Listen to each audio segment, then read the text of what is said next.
Good morning, it's 9:30. I'm Rhiannon Jones in the GB newsroom. Two British charity workers have reportedly been captured by the Russian military in Ukraine. The volunteers, who are understood to be working with the non-profit Presidium network, were apparently detained at a checkpoint close to Zaporizhia in the southern Ukraine earlier this week. The reports haven't yet been independently verified. Meanwhile, a special operation will take place today to try and evacuate civilians from the Azovstal steel plant in Mariupol. The decision was announced by the Ukrainian president's office. Hundreds of civilians are said to be sheltering in bunkers underneath the plant, which has been sealed off by Russian forces.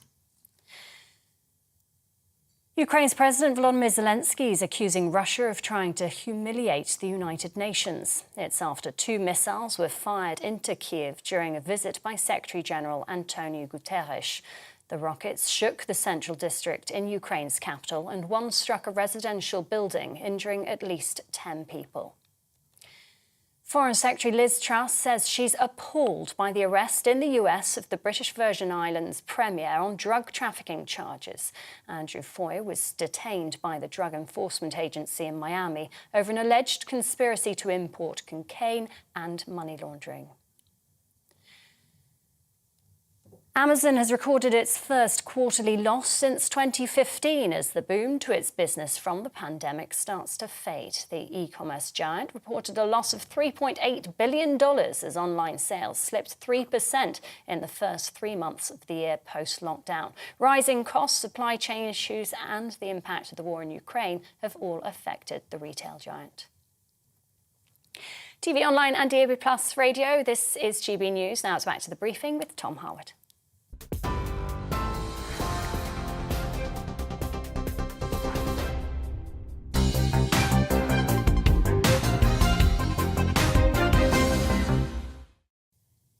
A very good morning to you. It's 9:32 and this is the briefing with me, Tom Harwood, on your TV and your radio.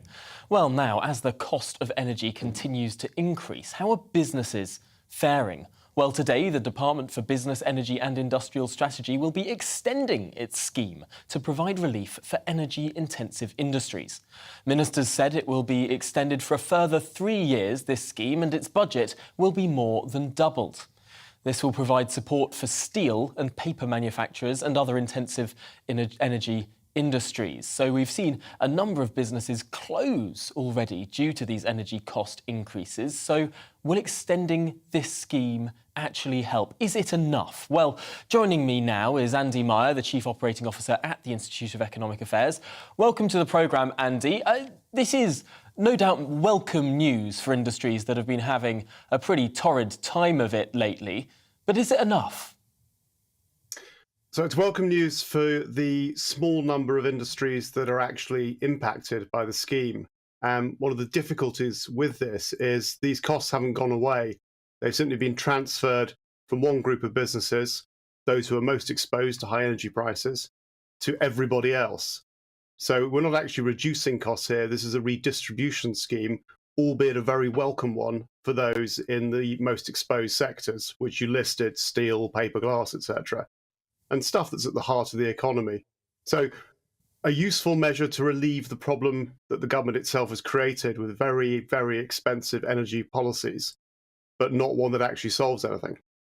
I suppose, yes, we're looking at the demand side problems when we really probably should be looking at the supply side. Although clearly it's not going to be any time soon that we're going to be able to bring down the cost of wholesale energy in this country. All of the different schemes, whether it's building nuclear power stations over the next decade or so, whether it's even starting up natural shale gas extraction onshore in this country, that could take years as well. Is there anything the government could do that would bring down the cost for businesses and consumers in short order?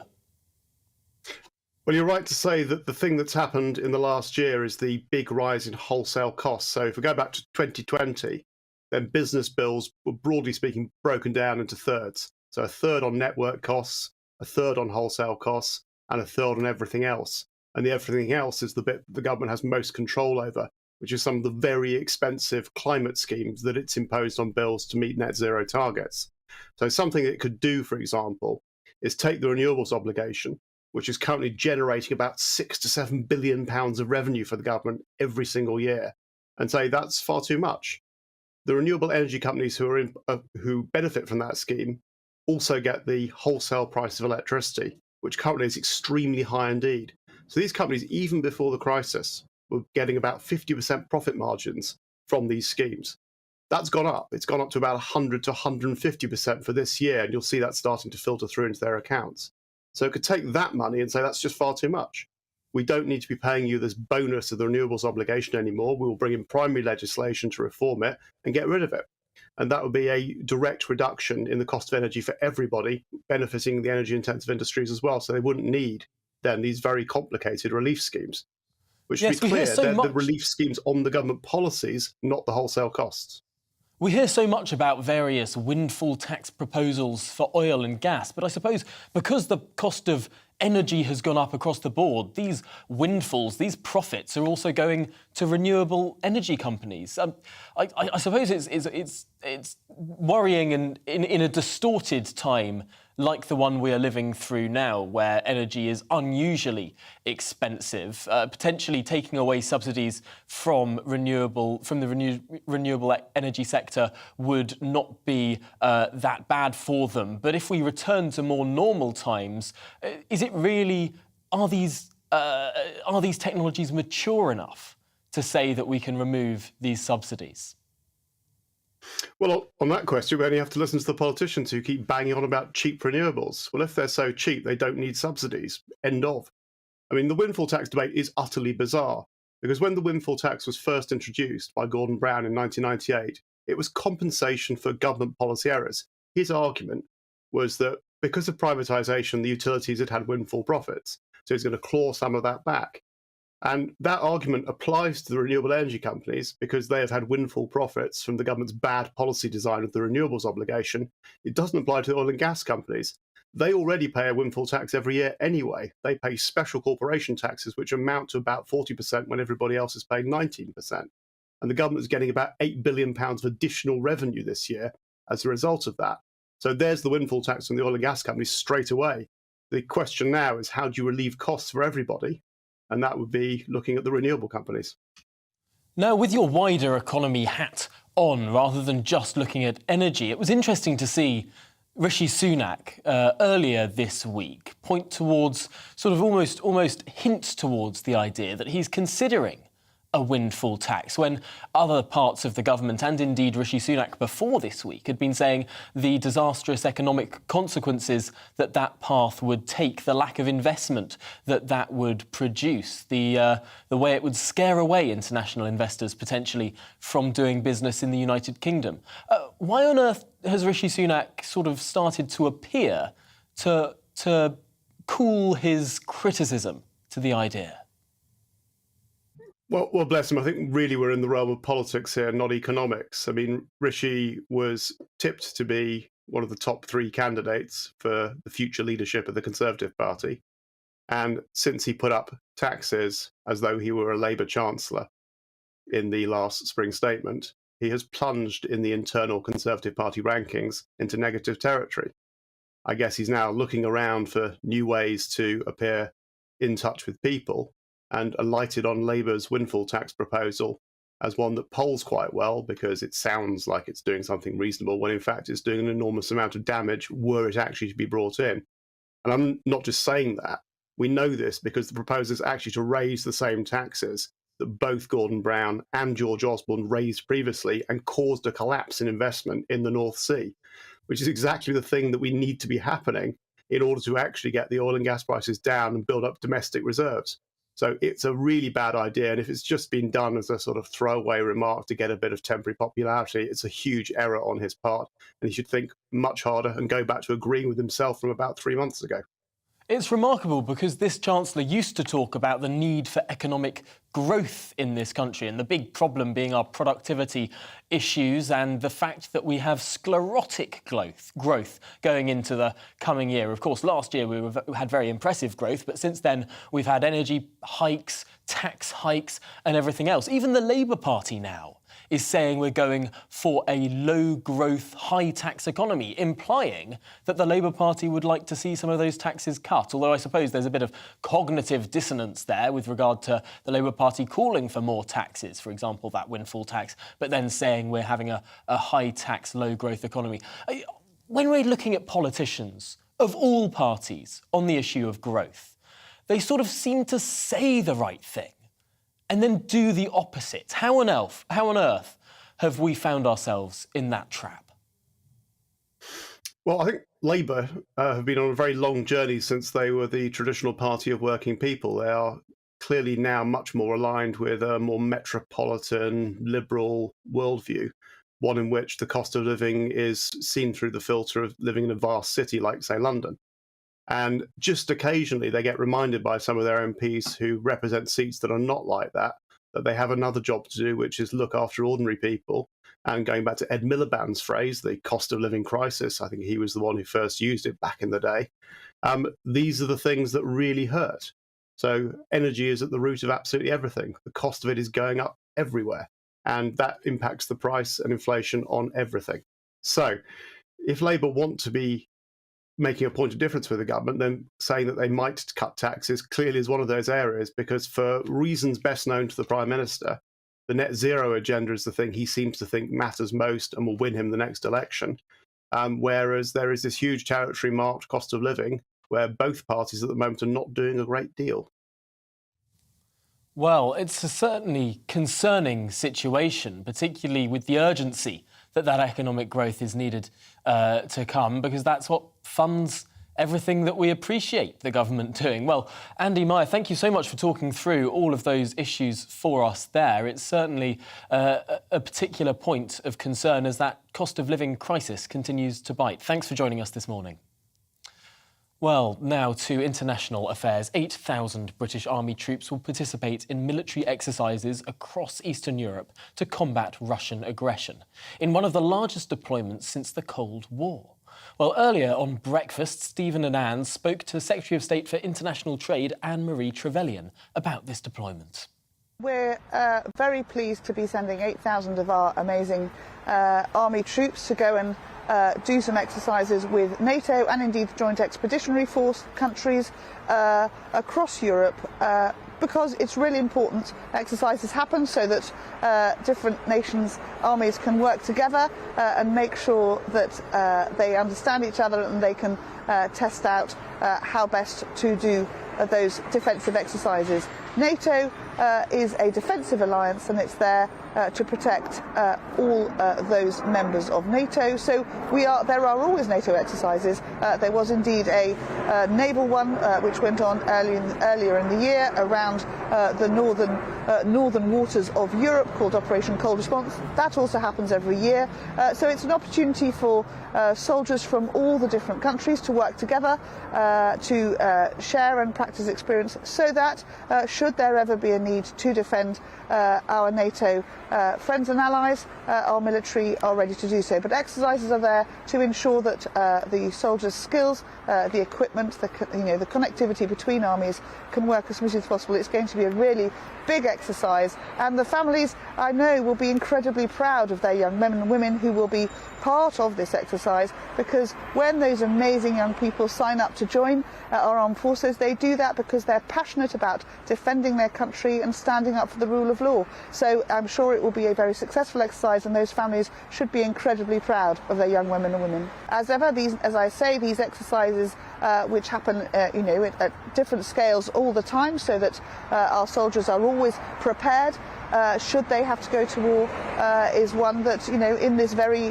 febrile time, and with the appalling illegal invasion that Putin has done into Ukraine, is one that of course makes us much more aware of the risks of having to defend your nation. I hope very much that this will be an exercise and that NATO will not have to come to the aid of a NATO member because Putin oversteps any line at all. What we want to make sure is that our soldiers, sailors and airmen, as they work together as ever, can bring a coordinated strength and indeed continue to know that when the NATO Secretary General speaks and says as a defensive alliance we will defend our members, that is something that he knows is true because he is seeing these exercises taking place. Our young women have signed up to be defenders of law and order. Huge shout out to all of them, and I know that that is what all of us do. We are incredibly proud of our armed forces, as I know all those other NATO countries' young women are too, but we continue to champion what they do and to thank them that they are willing to put themselves in harm's way, and wish them well for this exercise, which I know will be a complex activity for NATO and the Joint Expeditionary Force to run. Really important that we continue always to champion and support those willing to put themselves in harm's way to defend us. Secretary of State for International Trade Anne-Marie Trevelyan there, talking about the largest deployment of British troops since the Cold War to Eastern Europe. It's a quite remarkable situation, and we mustn't forget, in the midst of all political tittle-tattle that we tend to talk about in Westminster, that there is a war in Europe between the largest and second largest by geographical area countries in Europe, clearly affecting everything else. Well, we've got a bit of time in the programme now to go through what some of you have been writing into us to say. Remember, gbviews at gbnews.uk if you'd like to write in with any thoughts, questions or opinions. And Wendy Evans has written in to ask about what on earth is going on with this Keir Starmer drinks party situation. She says that we banged on about Boris for weeks, but Labour's lockdown, lies and hypocrisy, as the Daily Mail has put it on their front page today, should surely be in the spotlight too. Well, Wendy, I quite agree with you. This is what the Daily Mail is saying today, that Angela Rayner was at this drinks event despite the Labour Party having denied this situation. Now, this is a significant development in what is a growing story. Of course, we've known about this drinks event for some time. Sir Keir Starmer has, on television, tried to explain himself for this event, saying it was a work event. It was a brief bit of eating between crucial meetings. However, the more that we learn about this event, the less, perhaps, realistic that explanation starts to sound. We know that there was an event for a Zoom quiz, but also a party, sort of an event that seemed to be pretty jovial, clearly an online element, but also with the constituency Labour Party of Durham.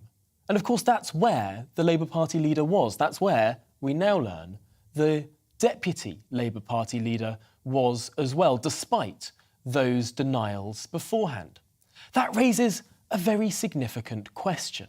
Why did the Labour Party want to deny that their deputy leader was at that event? There is a whiff of cover-up about this, and so very often in these scandals, it's the cover-up that is worse than the crime.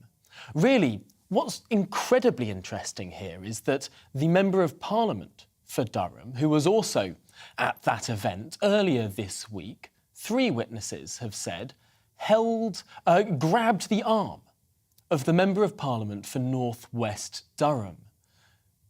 She was almost physically assaulting, I'm not going quite that far, but apparently needed to be restrained by parliamentary staff. So upset was she by the fact that Richard Holden, the Member of Parliament for North West Durham, had written to Durham Police to ask them to review the situation. Because there does seem to be more and more information coming out about this particular event. And just one final word on this from me. If it's the case that the Chancellor, Rishi Sunak, received a fixed penalty notice for turning up to a meeting and happening to sing Happy Birthday first in the Cabinet room, what on earth is the difference? What on earth is the meaningful difference between what Rishi Sunak has been so trivially fined for and what the Labour Party leader and Deputy Labour Party leader have now been revealed to have done? That is a key question, and I look forward to reading some of your comments on that. Well, it's less than a week now until those local elections, not only in England, but also in Scotland, in Wales, and of course, legislative elections in Northern Ireland. Now, in the run-up to those elections, we've been looking at some of the areas where seats may change in Northern Ireland. It's an incredibly interesting election because there's the very real prospect, for the first time in the history of Northern Ireland, the largest party may turn out to not be unionist. Well, our reporter Dougie Beattie has been in North Belfast, a constituency that's almost equally divided between unionist and nationalist politicians. North Belfast is a true mix of Northern Ireland's population. It has all shades of society and has had its fair share of problems. It has a population of just over 105,000. The outgoing MLAs consisted of 2 DUP, 2 Sinn Féin and 1 SDLP. 21% of the population are under 16 years of age and 16% over 64. Welfare claims and crime are also above average. The voter turnout is usually high. North Belfast is not only divided by unionism and nationalism, but the gaps socially and economically are vast. Such is the divisions in this area that peace walls designed to separate communities are still in use. Just 2 miles away, and tree-lined avenues and luxury cars lie in the shadow of Belfast Castle. At one of its shopping centres, voters have different ideas of what they expect from government. The cost of living. Probably the crisis at the minute with, heating and eating and the people are facing, really. I suppose money going to different schools, integrated schools, which I am all for, but I think it's unfair, that they're getting more money. The last seat in this area will be hotly contested, and once again it will all go down to transfers and managing your vote. Dougie Beattie, GB News, North Belfast. Dougie Beattie there, our reporter in Northern Ireland. Well, let's return now to one of the growing stories of this week. Sir Keir Starmer's beers, of course, in Durham on the 30th of April 2021, the same month, of course, as that funeral of the Duke of Edinburgh, where the Queen sat alone, the same month that indoor socialising had been banned by the government, and indeed the same month in which the Labour Party was consistently calling for further and stricter lockdown restrictions. Well, joining me now to discuss this over the phone is Madeline Grant, columnist at The Telegraph. Welcome to the programme, Madeline. I mean, this is a story that has been floating around for quite some time, but seems to have found a new lease of life. Could it potentially be the fact that what the Prime Minister and the Chancellor have so far been fined for was quite so trivial that is bringing a new microscope to the potential transgressions of the leader of the Labour Party? Yes, I think that's right, Tom. I think that it's also the fact that for a very long time, the very moralistic way in which they responded to the allegations against the Prime Minister and the Chancellor was not, they were often really going for it in the way that they were making comparisons about people unable to visit their families. They were really kind of sticking the knife in, as it were. And as you pointed out, there's very little qualitative difference between the two scenarios in question, between what we're learning about events in Durham and what we're learning about and what we already knew about events in Westminster. And I, for one, I'm fed up to the back teeth with these stories. I think that we need to get on to talking about serious issues that matter to the public, but you can't very well add fuel massively to that fire and then expect that it won't also apply to you. And I think, in a way, Labour are now being hoisted by their own petard. Why do you think it is that the Labour Party at first repeatedly denied, that Angela Rayner was at that event, and only now it's turned out that she was actually there after all? I don't know exactly the thinking in the Labour Party, but I wonder if perhaps, because for a long time, as you say, the story was in circulation, people were mentioning it, but it hadn't really been followed up in earnest. I wonder if perhaps the Labour Party thought that there wasn't so much public interest in this, and that the news cycle would move on to other things and it would be forgotten about. But as I say, I have no insight into what the Labour HQ are thinking about this. I've been speaking to some Labour Party spokespeople, particularly after Prime Minister's questions on Wednesday, when a number of journalists asked the Labour Party spokesman, what is the difference between having a cake in the Cabinet Room, or potentially not even eating that cake that was present in the Cabinet Room before a meeting, and having drinks with work colleagues, with people in the CLP, sort of social drinks? Was it work? Was it social? Is there a big difference? And the only answer that the Labour Party spokesman was able to say is, well, the Prime Minister and the Chancellor were fined, and the leader of the Labour Party was not. Now, that doesn't seem to me to be the strongest defence, given that one was investigated over the course of months and one was batted away pretty quickly. Well, absolutely, completely. And also that I believe that Labour were pointing fingers and assuming guilt before the fixed penalty notice had even been issued. So that doesn't quite wash. I don't think this line of attack is going to hold up, because there are just endless records of Labour taking an incredibly righteous moral line on all of this and acting holier than thou. So I just think that had they been perhaps less vociferous in their condemnations and less sanctimonious about the whole thing, then they wouldn't be in the pickle they're in now. But it really, as you say, the two situations, it's very hard to see what the obvious difference is between them, apart from perhaps that it was the government that was making the rules, but then Labour also overwhelmingly were voting for those rules and calling for more of them at every opportunity. So, no, I don't think it's going to wash at all. It's the most extraordinary situation, and it does seem so trivial, but I suppose we have to apply law evenly in this country. It would be the most grotesque miscarriage of justice to apply law unevenly to very similar situations. Well, Madeleine Grant, thank you so much for joining us on the briefing this morning. Really appreciate your thoughts on this important issue. Well, that's it for the programme today. Coming up, it's To The Point, but first, here's your weather forecast. Good morning, Alex Deacon here with your latest weather update. Another dry day today for the vast majority. Many of us seeing a bit more blue sky compared to yesterday, and as a result, with a bit more sunshine, feeling a little warmer. This area of high pressure has been dominating our weather all week. These weather fronts are threatening to topple in during the weekend, and that will bring some rain around.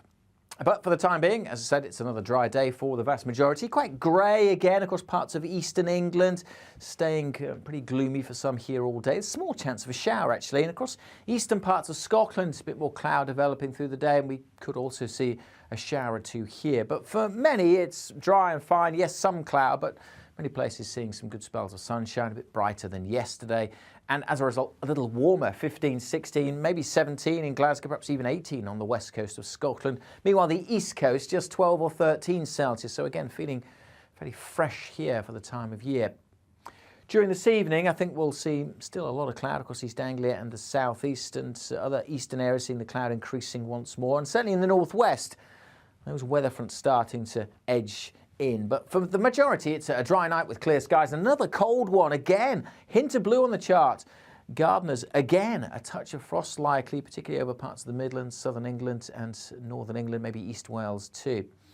It will be another fine day, though, for the bulk of England and Wales on Saturday. Perhaps not as much cloud across eastern areas either, so a better chance of seeing some sunshine here. However, Scotland and Northern Ireland starting to see a change with cloud increasing and rain slowly pushing in during the day, eventually getting into the central belt down towards Belfast. 12 or 13 here, but for Birmingham, London, 16, 17, similar conditions across much of Wales. So that area of high pressure is finally shrinking away. Wet weather in the north on Saturday from this area of low pressure. It'll fizzle out a little bit, but it will bring more cloud on Sunday to England and Wales and a few showers.